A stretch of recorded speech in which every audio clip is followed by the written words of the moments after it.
Je vous ai dit qu'il était calme. Mon chumi canarbalo. Merci Tony. Maintenant, une dame avec beaucoup de force et beaucoup de courage.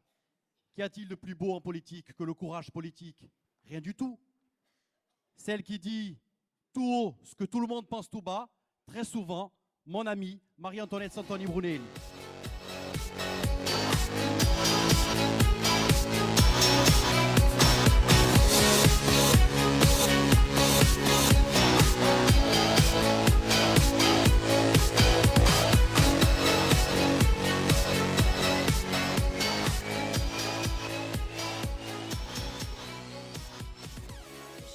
Bonsoir.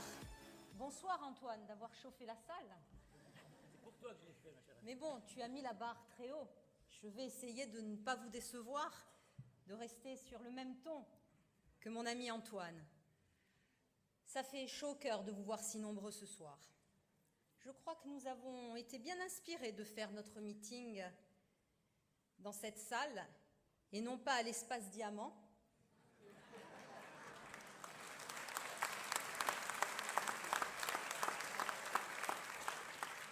D'ailleurs, je crois qu'on peut laisser cette salle de 315 places, l'espace Diamant, à ceux qui veulent encore faire croire qu'ils sont populaires.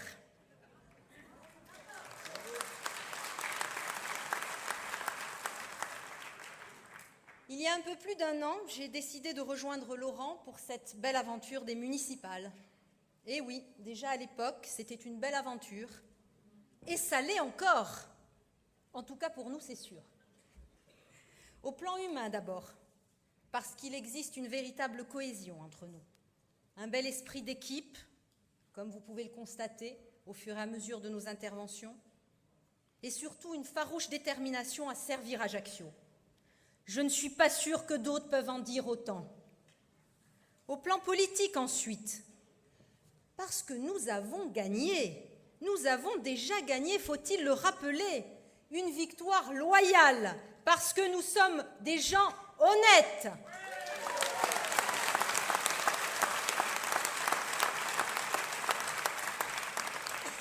Ce n'est pas seulement une victoire de 12 301 voix, c'est une victoire sur les sondages qui nous ont donné perdants à 3 reprises et jusqu'à 12 points de retard.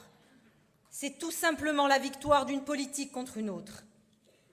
Parlons-en de cette politique de la gauche qui fait des dégâts au plan national, une politique qui est en train de ruiner la France, de cette gauche municipale qui, pendant 13 années, a fait de la capitale régionale une ville de seconde zone,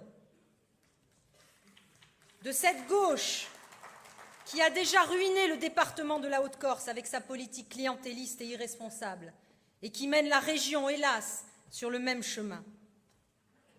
Quand je dénonce le mode de gestion de la CTC, je ne suis pas dans une posture. C'est hélas une triste réalité. La CTC augmente ses charges de fonctionnement et n'investit plus.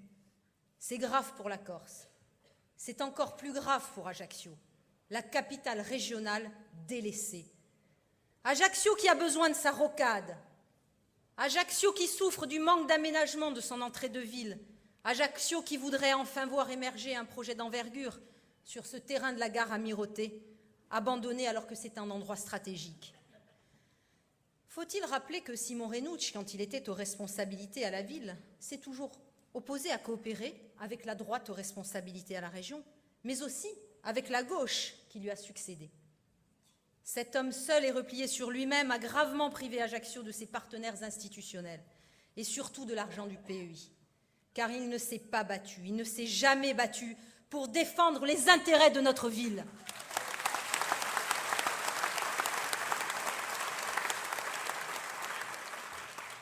Parlons-en du PEI. Savez-vous que pendant qu'on investit 1 euro à Ajaccio, 3 vont à Bastia? Et après, on vient nous parler à nous de centralisme ajaccien. Il sera hélas difficile de rattraper ce retard considérable, ce manque total de considération pour la capitale régionale. Et puis, vous avez les leaders de la CTC qui devraient faire preuve de plus d'humilité, de décence, quand ils viennent à la tribune d'un meeting à Ajaccio pour déverser leur venin et défendre soi-disant les intérêts de notre ville dont ils se fichent éperdument.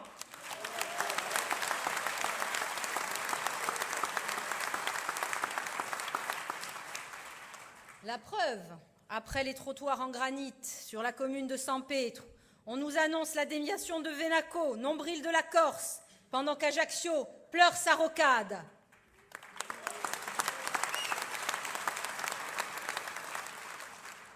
Rendez-vous compte aussi que les présidents de l'exécutif et de l'Assemblée de Corse viennent donner aux Ajacciens, viennent vous donner des leçons de moralité et d'honnêteté. Quel toupet! Ils nous accusent, nous, les gens honnêtes que nous sommes, de ce qu'ils ont eux-mêmes mis en place à la région. Un modèle dépassé, des pratiques surannées qui font du mal à la Corse. Mais les complices de ce système, je vous le rappelle, sont aussi candidats à cette élection municipale. Croyez-moi, chers amis, Maria Giudicelli ne défend pas les intérêts d'Ajaccio avec la même ferveur à l'Assemblée de Corse.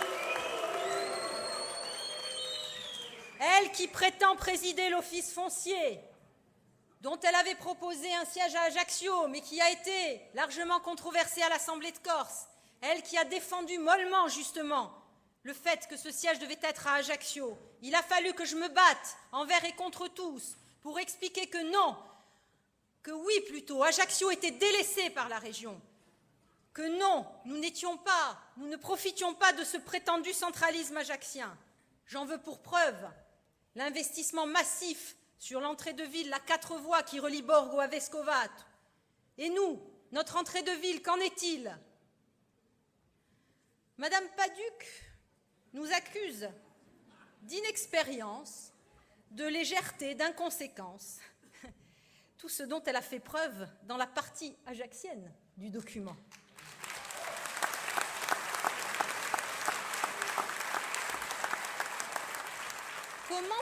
Comment peut-on croire que quelqu'un qui défend sa ville, qui prétend, qui remplace même la tête de liste à l'occasion de certains débats,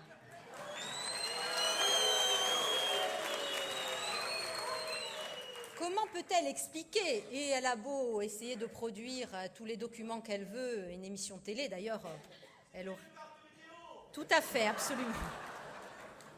Comment peut-elle expliquer aujourd'hui, comment peut-elle regarder en face les Ajacciens et leur expliquer qu'à l'endroit où, justement, nous devons créer cet hôpital qui devra profiter à Ajaccio, mais à tout le sud de la Corse, qu'elle a décidé qu'il devait figurer un espace remarquable. Un espace remarquable, je vous explique, c'est un endroit où on ne construit pas. Alors oui, il reste un petit bout, peut-être qu'on pourra faire le parking, mais c'est tout. Je vous rassure, il ne pourrait y avoir ni hôpital, ni école d'infirmière, ni éventuellement autre laboratoire, dans une zone très urbanisée.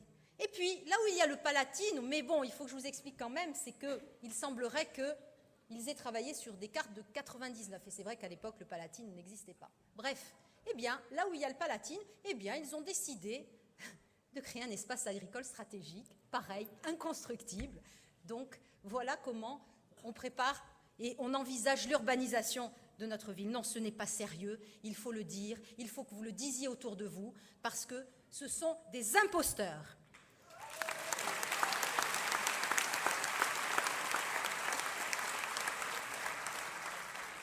Mais au-delà de l'épineux problème de l'aménagement stratégique du territoire ajaccien, le Paduc est hélas un document de non-développement. La notion de développement économique est totalement absente du document, dont le seul projet d'envergure, je vais reprendre l'expression de mon ami Antoine, accrochez vos ceintures, et je m'excuse par avance pour mon ami Camille Rocazer, qui ne partage peut-être pas ce point de vue. Le seul projet d'envergure, c'est la voie ferrée en plaine orientale. Eh oui, quand on voit les échecs et le coût que nous a coûté le train, on se demande pourquoi on veut encore investir dans le train sur la plaine orientale pendant que notre économie est en train de mourir. Bref, et oui, c'est l'économie de la Corse qui est en grave difficulté parce qu'on n'échappe hélas pas à la crise. Il suffit d'écouter ces derniers jours les présidents des tribunaux de commerce, tant à Ajaccio qu'à Bastia, qui font hélas le triste bilan de cette crise qui touche enfin la Corse. Les socioprofessionnels, le BTP, les artisans, le petit commerce, tout le monde tire la sonnette d'alarme. Et que fait la région dont c'est la compétence? elle réduit son budget de l'action économique, tenez-vous bien, qui passe de 20 à 9 millions d'euros, avec toutes les conséquences que cela peut avoir sur le territoire ajaccien. Eh bien, chers amis, vous le savez déjà, mais je vous le rappelle, nous sommes en totale opposition avec cette ligne politique irresponsable, scandaleuse et insultante à l'égard de nos entreprises et de notre jeunesse. Avec Laurent, nous avons au contraire comme priorité, nous avons toujours comme priorité, le développement économique. Le développement économique, pourquoi? Pour créer de la richesse et de l'emploi. Nous avons pour ambition de faire de notre territoire, de notre ville, capitale régionale, une vitrine du développement économique, un pôle de compétitivité. Nous avons fait beaucoup en 6 mois, bien plus qu'il n'en faut en 13 ans. Nous avons déjà renoué un dialogue avec tous nos partenaires institutionnels, privés, avec l'université. Nous avons accueilli l'incubateur de Corse qui devait s'installer à Bastia et avec lequel nous allons co-animer une pépinière d'entreprise pour accompagner nos porteurs de projets innovants. Nous avons pour ambition projet de créer un parc aéronautique en nous appuyant sur des entreprises performantes et valorisantes du territoire ajaccien. Nous allons redynamiser le cœur de ville qui a été trop longtemps à l'abandon avec des projets concrets et ambitieux comme celui de la Citadelle.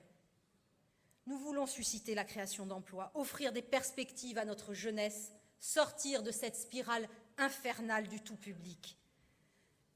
Nous allons prouver notre capacité à innover, à construire, à rassembler pour être encore plus forts. Nous allons prouver à la Corse qu'Ajaccio est bien cette capitale régionale, fière et déterminée à jouer son rôle de moteur, car notre seul objectif est de servir Ajaccio, de vous servir. Forza Corsica, Forza Ajaccio! Ringraziamo.